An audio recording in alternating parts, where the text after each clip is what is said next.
afternoon, everyone. Bon après-midi. And we already have 2 people that have queued in for questions. I'm Dr. Theresa Tam, the Chief Public Health Officer of Canada. Je suis Dr. Theresa Tam, l'administratrice en chef de la santé publique du Canada. As of right now, we have 313 cases of COVID-19 in Canada. All 10 provinces have now reported cases. Ontario saw the largest single-day increase to date. We now have 4 confirmed cases among the passengers repatriated from the Grand Princess or in quarantine at CFB Trenton. Canada has tested close to 25,000 individuals to date. Internationally, Europe is the epicenter of the outbreak. With cases rapidly increasing in Canada, particularly in British Columbia, Ontario, and Alberta, a window to flatten the curve of the epidemic is narrow. We all need to act now. COVID-19 is a serious public health threat. While this disease is particularly serious for older adults and medically vulnerable people, all ages are at risk. Let me be very clear. Today, I am asking everyone to take strong action to help us delay the spread of COVID-19 and protect as many people as possible. For the public, this means postpone or cancel all travel outside of Canada that is not absolutely essential. I strongly recommend that all travelers coming from outside of Canada take the additional precaution to self-isolate for 14 days. I am also asking that you avoid large public gatherings and increase your personal physical space from others. Talk to your employer about contingencies for working from home if this becomes necessary. And I cannot stress enough, if you're at high risk of severe illness, practice social distancing and separate yourself whenever and wherever you can. Everyone else needs to make sure to take all precautions to protect those at high risk while ensuring that they are fully supported and not isolated. This is our chance right here, right now. We need to act now and act together. Thank you. Merci et bon après-midi à tous. Je suis le Dr. Howard New, le sous-administrateur en chef de la santé publique. À l'heure actuelle, nous avons 313 cas de la COVID-19 au Canada. Toutes les provinces sont maintenant signalées des cas. L'Ontario a connu la plus forte augmentation en une seule journée à ce jour. Nous avons maintenant 4 cas confirmés parmi les passagers rapatriés de Grand Princess qui sont tous en quarantaine à la BFC Trenton. Le Canada a testé près de 25 000 personnes à ce jour. Au niveau international, l'Europe est l'épicentre de l'épidémie. Avec l'augmentation rapide des cas au Canada, en particulier en Colombie-Britannique, en Ontario et en Alberta, notre marge de manœuvre pour aplatir la courbe épidémique est étroite. Nous devons tous agir maintenant. La COVID-19 constitue une grave menace pour la santé publique. Bien que cette maladie soit particulièrement grave pour les personnes âgées et les personnes médicalement vulnérables, tous les âges sont à risque. Il faut être très clair. Aujourd'hui, on demande à chacun de prendre des mesures importantes pour nous aider à retarder la propagation de la COVID-19 et à protéger le plus grand nombre de personnes possible. Pour le public, cela signifie reporter ou annuler tous les voyages à l'étranger qui ne sont pas absolument essentiels. On recommande vivement à tous les voyageurs venant de l'étranger de prendre la précaution supplémentaire de s'isoler pendant 14 jours. On vous demande également d'éviter les grands rassemblements publics et d'augmenter votre espace physique personnel par rapport aux autres. Parlez à votre employeur de la possibilité de travailler à domicile si cela s'avère nécessaire. Et on ne saurait trop insister, si vous êtes à haut risque de maladies graves ou mortelles, pratiquez la distanciation sociale et séparez-vous en tout temps et partout où vous le pouvez. Tous les autres doivent s'assurer de prendre toutes les précautions nécessaires pour protéger les personnes à haut risque, tout en veillant à ce qu'ils soient pleinement soutenus et non isolés. Ceci est notre chance, ici et maintenant. Nous devons agir maintenant et agir ensemble. Merci. Merci, Dr. Tam. Thank you, Dr. New. We will now open the floor and the telephone line to questions. We'll go with the first reporter on the room, and then we'll go to the phone. Good afternoon, Stephanie Levitz from the Canadian Press.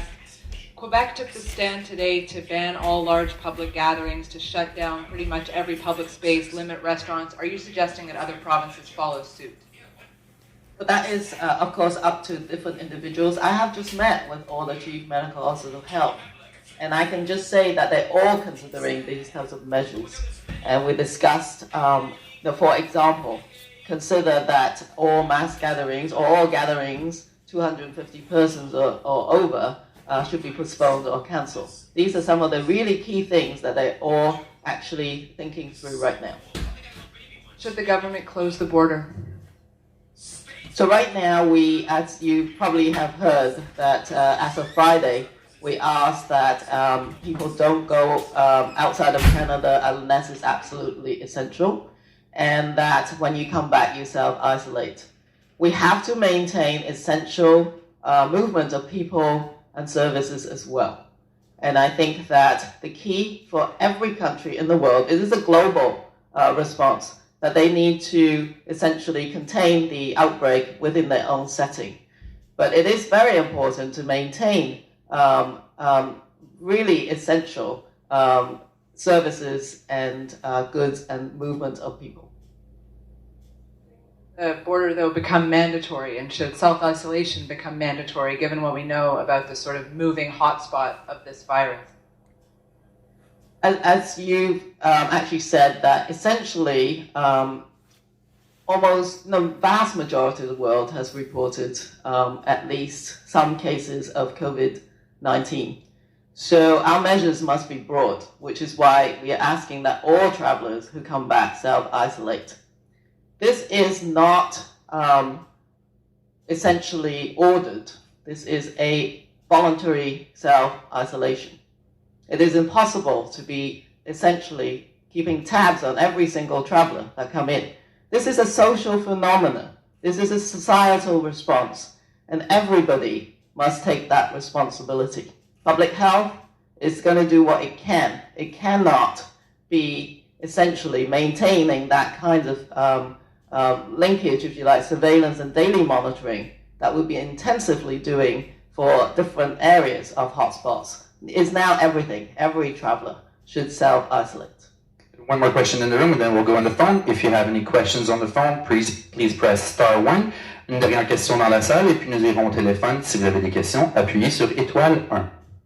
Testing at the moment seems to still be linked to those who have traveled from a hotspot or have sort of known contact. At what point does that expand to just starting to test people if they present with the symptoms but have not traveled? Reports coming from overseas seem to suggest that many people, for example, can be asymptomatic and still be transmitting the virus. This is already happening now. So as I've said, Canada has tested more people per capita than so many other countries. So over 25,000 or around 25,000 people have already been tested. The testing criteria in the provinces is broader than travelers. So clinicians can make their own flexible judgment as to who they should test. But certainly testing people who are hospitalized, who are seriously ill, no matter whether they've traveled or not, is one of these key measures. Long-term care facilities, for example, are particularly important. We want to protect those who are sick. So any outbreak that looks like influenza or COVID-19 like symptoms, we don't really regard whether there's a travel history or not, for example, that people should be testing for those types of presentations.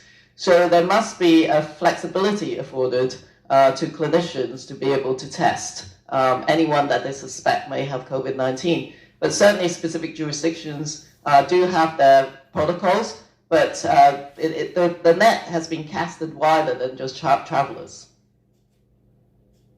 Operator, let's go on the phone.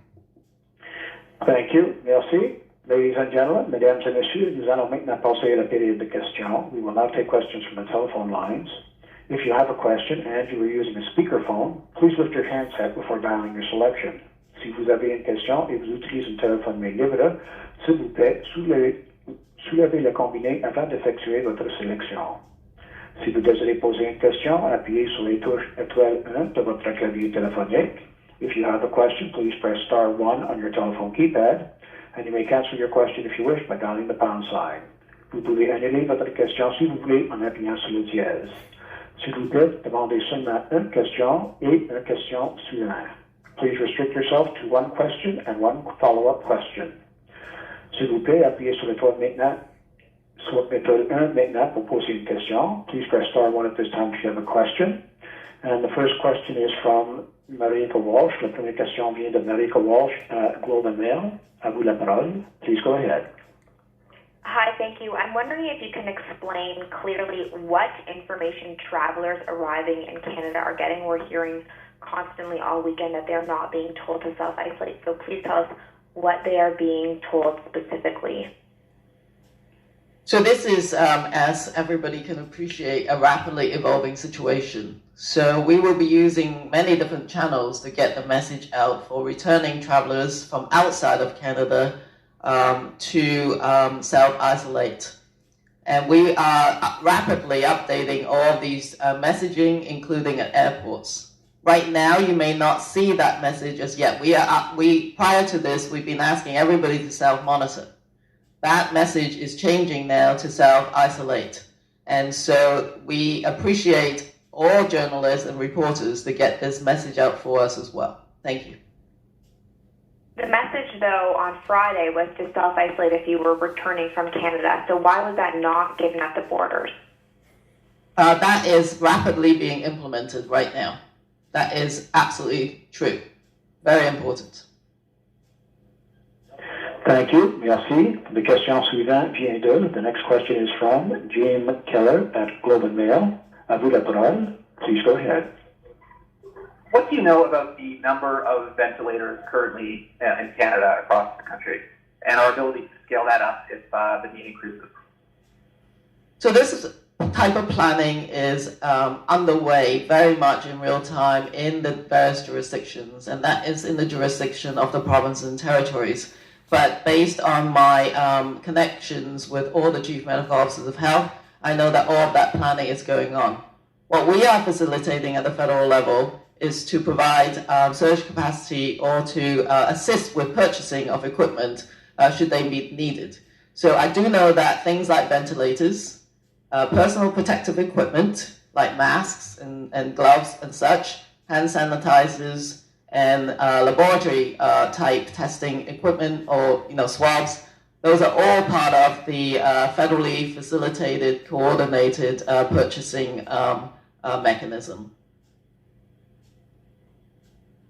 Thank you. Merci. The next question is from, la question suivante vient de Annie Bergeron-Olive at CTV News. À vous la parole. Please go ahead. Hi.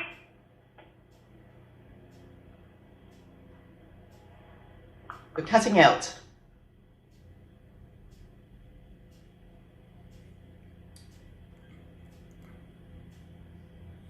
I beg your pardon. Annie Bergeron-Olive, please go ahead. Your line is now open. Hi, can you hear me? Yes. Okay, perfect. I'm hoping you can just tell me and clarify, if somebody does get COVID-19, how long should they self-isolate and how long does some individual remain contagious? There were some reports today that potentially the virus lives within you for up to 37 days. So obviously the science is rapidly evolving, but we do know that really persons with symptoms are the most infectious. In most jurisdictions, we are still testing for people who are COVID-19 positive with a negative test at the end to determine if they still have a positive test detection. Now that policy could change because we now know, based on science, that people are most likely to be infectious with it. If you have mild illness, so that these are people staying at home, if you have mild illness, that it may be around 8 days since the symptom onset that you remain infectious. That science is still evolving. And I think jurisdictions may still be testing people at the end of their clinical period, but that may or may not be necessary depending on the evolving science. So for sure, if you're symptomatic, you have to self-isolate at home if you have mild illness. Of course, if you have more severe illness, call ahead to your health provider, in order to be seen and potentially be hospitalized. I think those who are hospitalized will be isolated in the hospital until they're essentially discharged.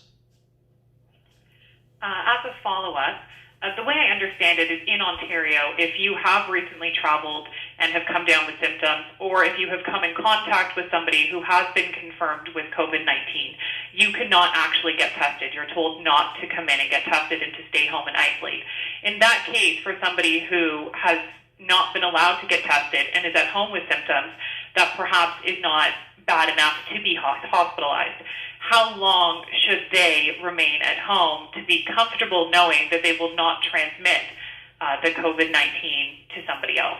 Because in that instance, they probably wouldn't be able to get a negative test because they haven't had a test in the first place. Yes, so that is actually part of the evolving science. I think on the conservative side, if you have symptoms and maybe you're not tested, for sure you should never venture out if you're symptomatic, even with mild symptoms.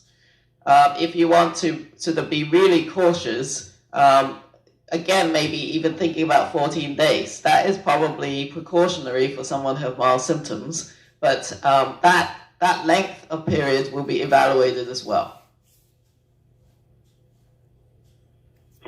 Thank you. The next question is from Reza Patel at CBC Politics. La question suivante vient de Reza Patel at CBC Politics. À vous la parole. Please go ahead. So I have a question about airport screening specifically. Travelers are telling us that they're only being asked on a screen whether they have traveled to Iran, Italy, or China, and that's when further screening measures will take place. Why are travelers not being asked if they have traveled anywhere else, given that we are now in a global pandemic? I think that's precisely why we're asking all travelers now to voluntarily self-isolate. It's basically every traveler from outside of Canada. We are still currently maintaining additional screening question on those machines, the immigration machines, for now, for the 3 areas that you just mentioned, Italy, Iran, and Hebei. That can be constantly reevaluated. But now you're no longer just focusing on these 3 areas. You're actually focusing on all travelers from outside of Canada. And I think that what you will see is that we're rapidly ramping up the communication on that front. These media briefings are just but one channel. We will be making sure that we have those messages out at all points of entry.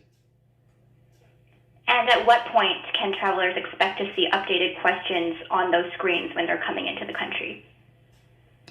All those planning implementation things are in planning, right? Where everyone's working really hard at doing that. But just to add, though, that those machines are picking out people from just 3 areas. That question may and may not become relevant anymore when you have everybody that needs to pick up the self-isolation knowledge and information sheet. That's what we are planning to do. Thank you. Merci. La question suivante vient de. The next question is from Guillaume Saint-Pierre at Journal de Montréal. Please go ahead. À vous la parole. Bonjour. Le gouvernement du Québec a dit tout à l'heure que ce serait une bonne idée de bloquer la frontière aux touristes pour contenir la pandémie, donc pas évidemment les marchandises ou les citoyens canadiens, mais aux touristes étrangers, aux visiteurs étrangers. Quelle est votre position sur le sujet? À l'échelle technique, on continue de travailler étroitement avec nos homologues de la province de Québec, c'est Dr. Arruda avec le comité consultatif spécial. On sait que les mesures on met à la frontière, c'est une composante d'une approche intégrée avec aussi un système intégré de soins de santé et santé publique pour dépister et détecter rapidement les cas au Canada, aussi isoler et aussi faire un suivi des contacts. On sait que les voyageurs peuvent rentrer au Canada sans symptômes. Donc, ce qu'on fait à la frontière, ce n'est pas une garantie pour empêcher l'introduction du virus au Canada. Donc, aussi il faut garder la frontière aussi ouverte pour les services essentiels. C'est ça ce qu'on discute actuellement parce que pour la fourniture aussi, le transport des personnes, c'est des services essentiels. Il faut aussi garder à nos frontières. Donc, pour l'instant, vous pensez pas que de limiter le nombre de touristes, on parle bien de visiteurs étrangers, serait une mesure efficace pour contrer donc la contagion? Ça fait partie des discussions à l'heure actuelle, mais ce qu'on dit, c'est important, c'est plus important à nos frontières, donner des renseignements, des informations importantes pour tous les voyageurs qui arrivent au Canada. Et comme on a dit, c'est important pour tous les voyageurs de savoir que c'est important de s'isoler, de se mettre en isolement pour 14 jours après leur arrivée au Canada, pour surveiller pour les symptômes. Merci. Merci.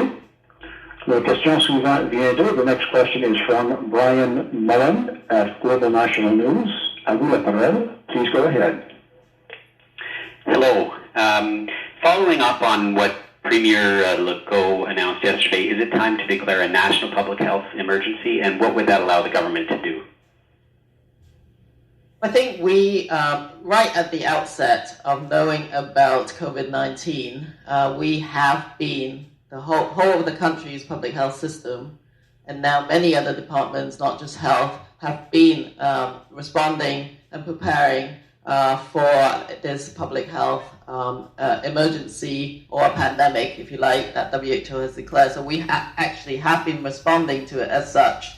And so some of the other sort of declarations that you've seen in other countries are for them to seek additional authorities, which could be financial. At least at the federal level, we already have the necessary tools and mechanisms and authorities to obtain the kind of funding and other authorities that we need, as you've seen the announcements from last week. So that is not necessary at this point in the Canadian context, but we're certainly evaluating the situation.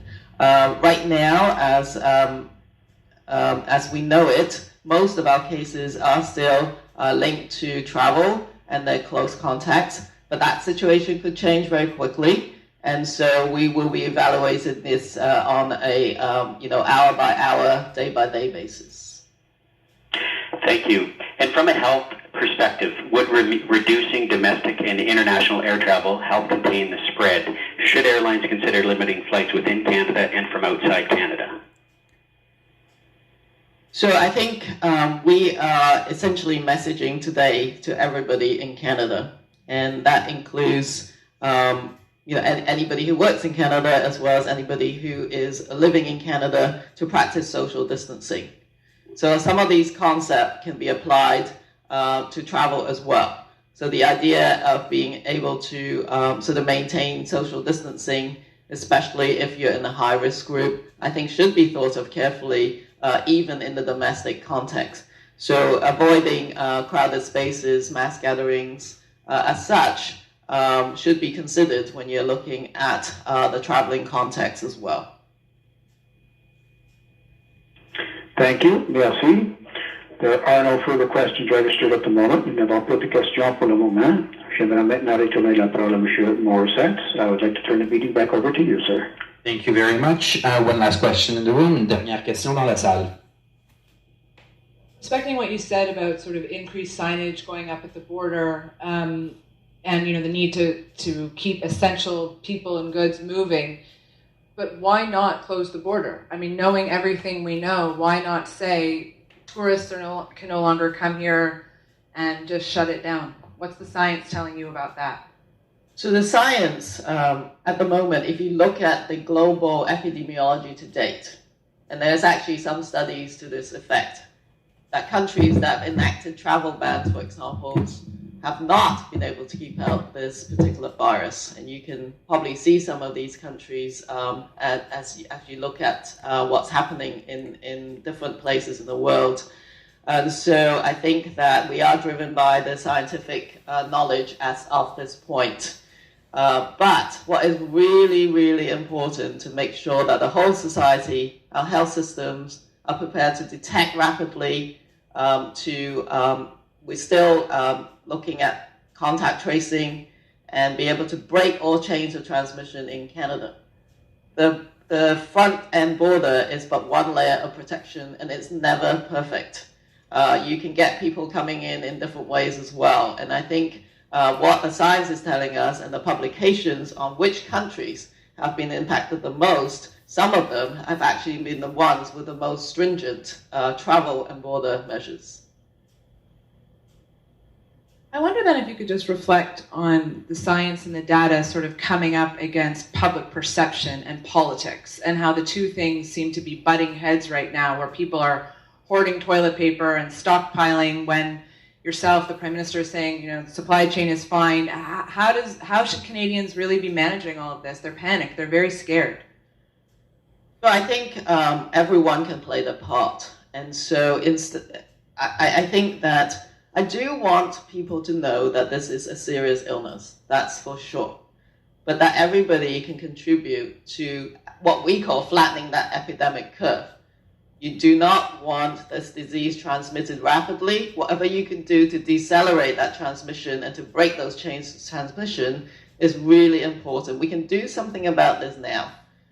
By these social distancing measures and avoiding non-essential gatherings or travel, we can dampen any sort of transmission within our society, which is the most important thing to do right now.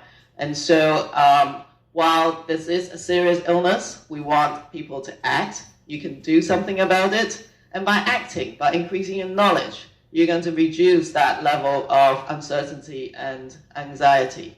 So I think that all Canadians can do something about this and protect those who are most at risk and vulnerable. We really, really want to stress that. Make sure you do not transmit anything to your grandparents, to long-term care facilities, to hospitals. It's those kind of settings that, based on the evidence so far, can really, really impact a country. If we can do that, we can limit those kind of spread, we will really be able to reduce the level of severity and impact to this country. So really my message today is we have a chance right here, right now. We all do our part, act together in solidarity, and everybody take the necessary precautions and heed the advice of self-isolation, for example, if you've traveled outside of Canada. Thank you.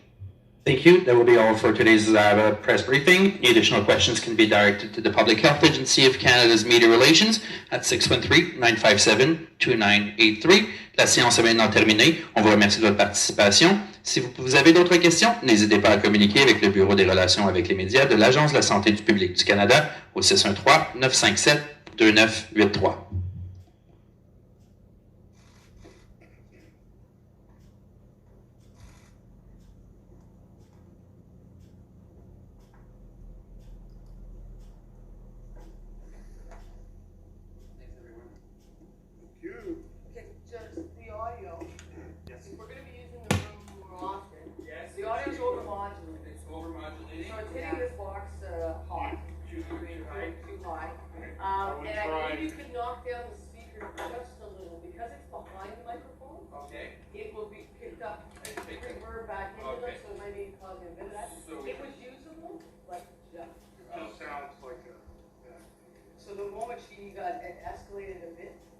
When Stephanie was off mic, it was actually quite nice. But they were very, yeah, exactly. Seasoned reporter had a nail.